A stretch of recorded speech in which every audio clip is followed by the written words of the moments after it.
So, starting now and beginning in the 2026-2027 school year, I am discontinuing all graduate-level professional military education, PME, all fellowships and certificate programs between Harvard University and the War Department. This may look like a dispute between the Pentagon and an elite university, but it's actually a test of how power is enforced when public money meets private institutions. What's really being tested here is whether federal partnerships are guided by mission, accountability, and outcomes, or by legacy and prestige. This raises broader questions about who sets the standards for taxpayer-funded education and how far executive authority can go to enforce them. In this video, we'll break down what this decision reveals about oversight, institutional responsibility, and the shifting boundaries between academia and national defense. As part of my commitment to restore the warrior ethos within the War Department, it's imperative to stay mission-focused across the full spectrum of expenditures. This includes maximizing our return on investment when officers and senior enlisted service members attend expensive civilian universities. Graduates should emerge much more capable warfighters, you'd think. But unfortunately, America's highly ranked universities no longer live up to their founding principles as bastions of free speech, open inquiry, and committed to the American values that make our country great. Take Harvard University, for example. I know it well.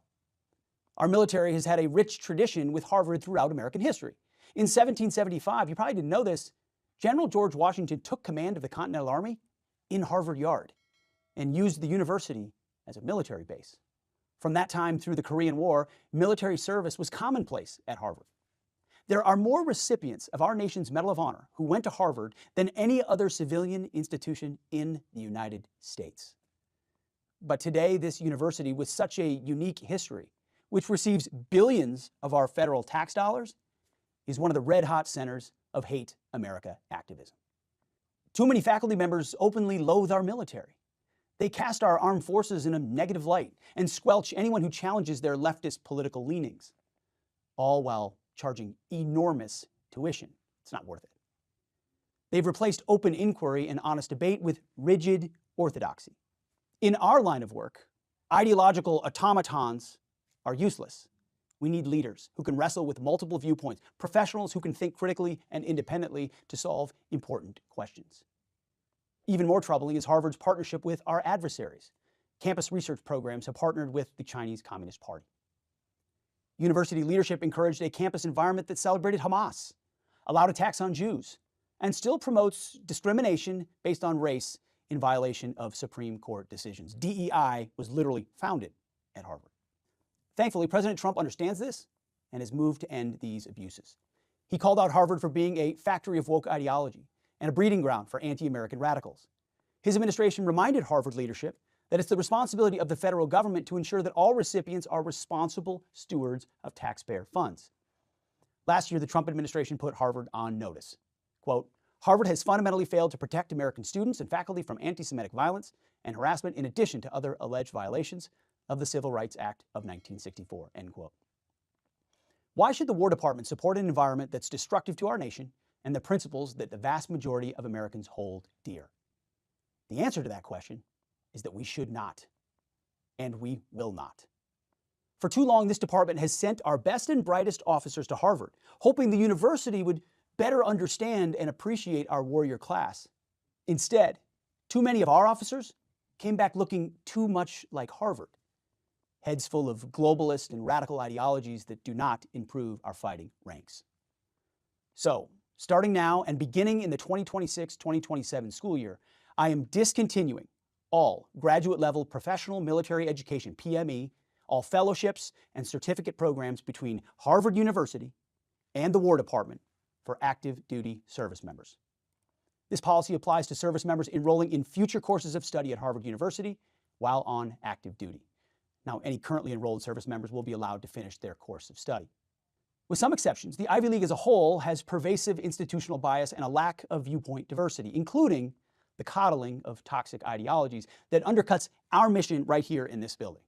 That is why in 2 weeks' time, components of all of our departments, Army, Navy, and Air Force, will evaluate all existing graduate programs for active duty service members at all Ivy League universities and other civilian universities. The goal is to determine whether or not They actually deliver cost-effective strategic education for future senior leaders when compared to, say, public universities and our military graduate programs. At the War Department, we will strive to maximize taxpayer value in building lethality to establish deterrence. It's that simple. That no longer includes spending millions of dollars on expensive universities that actively undercut our mission and undercut our country. We train warriors, not wokesters. Harvard, good riddance. What we just witnessed was not a routine policy update or a technical budget adjustment. It was a declaration. A line drawn clearly, deliberately, and without apology. In that moment, when Pete Hegseth stood before the cameras and said that the War Department would cut ties with Harvard, he wasn't simply talking about tuition bills or academic programs. He was making a statement about power, values, and the direction of American institutions in a time of deep cultural fracture. Hegseth anchored his argument in history, invoking the image of George Washington taking command of the Continental Army in Harvard Yard. That reference was not accidental. It was meant to remind the audience that America's earliest institutions of learning were once inseparable from the nation's founding struggle, grounded in duty, sacrifice, and shared purpose. Harvard, he argued, was not just another university. It was once part of the American story itself. And that is precisely why, in his view, its transformation matters so much now. From there, the tone shifted. The speech moved from reverence to indictment. Hegseth described a modern university system that, in his words, no longer reflects the principles it claims to teach. He argued that institutions once known for open inquiry have hardened into ideological spaces where dissent is unwelcome and conformity is rewarded.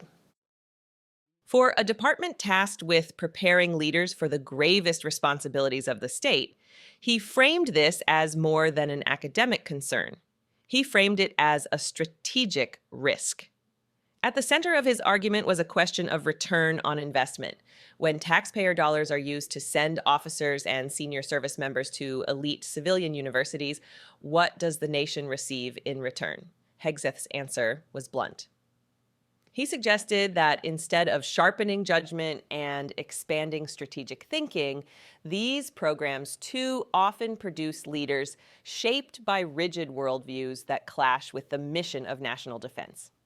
In his telling, the problem was not education itself, but education untethered from the realities and responsibilities of service. The most consequential part of the statement came when he connected culture to policy.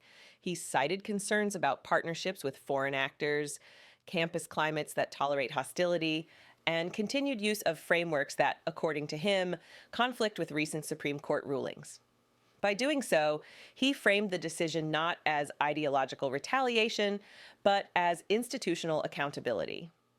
If federal funds come with expectations, he argued, then those expectations must be enforced. This is where the broader political context comes into focus. The announcement aligns closely with a wider effort by the Trump administration to challenge elite institutions that it views as insulated from consequence. By putting Harvard on notice, and now by severing formal educational ties, the administration is signaling that prestige alone no longer guarantees federal support. Influence in this framework must be earned through alignment with national priorities, not inherited through reputation. The decision to discontinue professional military education programs at Harvard, beginning in the 2026 to 2027 academic year, is more than symbolic. It represents a shift in how future leaders may be trained, where they are educated, and which institutions are trusted to shape them. The planned review of all Ivy League and civilian university programs suggests this is only the beginning of a broader reassessment. Public universities and internal military institutions are being positioned as alternatives, not compromises. Supporters will see this moment as a long overdue correction, a reclaiming of authority over institutions that have grown distant from the public they serve. Critics will argue it risks politicizing education and narrowing exposure to diverse perspectives. But regardless of where one stands, the significance of the moment is undeniable. It reflects a government increasingly willing to use funding as leverage to enforce its vision of national purpose. In the closing lines of his remarks, Hegseth distilled the philosophy behind the policy. The mission, he said, is to build deterrence, maximize value, and prepare leaders for real-world challenges. Anything that undermines that mission, in his view, cannot be justified by tradition or branding.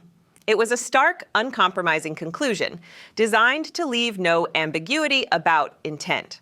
This moment forces a larger question onto the national stage.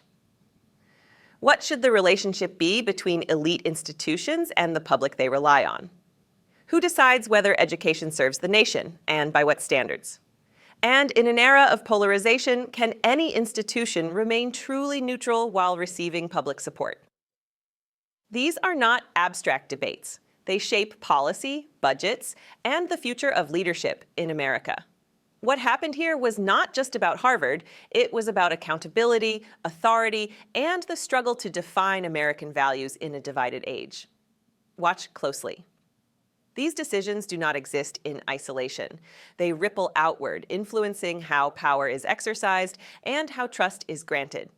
If you want to stay informed on the moments that redefine American institutions and expose the forces shaping our future, support our work. Subscribe to Liberty Report USA.